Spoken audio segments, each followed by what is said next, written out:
Starting off this hour is going to be Katie in Alabama. Hey, Katie, welcome to the Dave Ramsey Show. Hey, how's it going? Better than I deserve. What's up?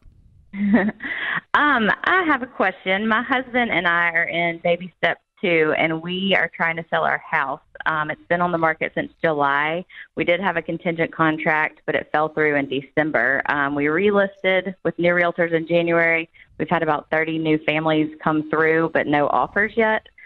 We have dropped the price significantly, but we've been advised that some updates and upgrades might help. We're just wondering, should we pause our debt snowball to cash flow some of the upgrades and cosmetic repairs, or just keep lowering the price? Why are you selling? We kind of made a dumb decision and bought way too much house a couple of years ago. Our mortgage is about 40% of our take-home pay, so we need to get out of it. And how much is it on the market for? It is currently listed for $599. Mm-hmm. What did it start at back in the day when you first started in July? In July we started at $695. So you dropped it $100,000. Yes, and we purchased it for $640. So we did overprice it a bit in the beginning, but when did you we buy realized it? That was a big mistake. We bought it in April of 2017. Okay, yeah, you had it overpriced. And now you've probably got it priced correctly. What updates are they suggesting, and what do they cost? Kitchen appliances. All the appliances are original to our house. It was like a 1989 house. Doing some like landscaping. We need some new sod and those types of things. But the primary thing is the kitchen appliances. So you bought it 2 years ago, 3 years ago, for $640,000 with those exact same things. Yep. Yes, and we've done a $20,000 master bathroom renovation in the meantime as well. Mm-hmm.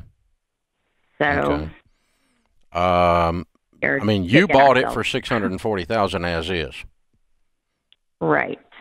With the existing kitchen appliances and with the current yard condition, unless the yard's gone downhill while you owned it.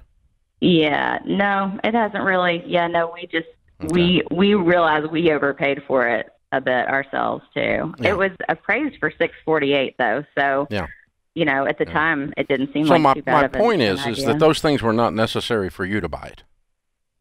Correct. And that's making me think here. So what would you spend to do those updates? Do you have a budget on that? I mean, considering kitchen appliances, just to do that, probably $5,000. What would you spend on the sod? I honestly have no idea. Well, let's call it $10,000. Well, how much debt do you have left? $82,000. Mm-hmm. And what's your household income? We just around $100,000 a year. Yeah, I think you need to sell it as it is. Just keep lowering the price, and we're pretty close to taking a loss at this point. Well, you're already taking a loss over what you paid for it. Yeah. What do you owe on it? We owe $547 still. Yeah, you're just barely going to get out then, huh? Mm-hmm. Okay. Mm-hmm. Well, you can't really want to do a short sale. I would rather put $10,000 in it than put write $10,000 to the mortgage company, because I didn't do the repairs. So if you want to stop and do them, you can do them. It's kind of on the bubble, but I always question this because, you know, it's always interesting to me. The realtor will jump in and take the listing and give you the pricing, and then when they can't get it sold, they come back later and go, well, you should do this. It's like, you know, I always want to look at them and go, why don't you do your job and sell this freaking house, you know? And so there's some of that, but there's some reality to their request too, because, you know, maybe the market is not as hot as it was when you bought. You know, maybe people aren't quite as frenzied in their buying as you were.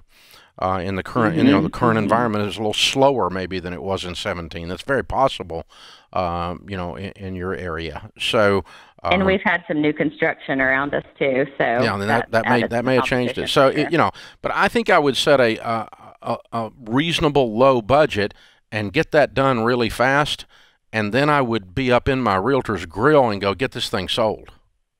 If I do this stuff, you better get it sold. You know, now, you know, and so are you working with one of our endorsed local providers? No, we are not. Okay. All right. Is if the realtor you have is not selling 20 or 30 or 50 houses a year, you probably have the wrong realtor.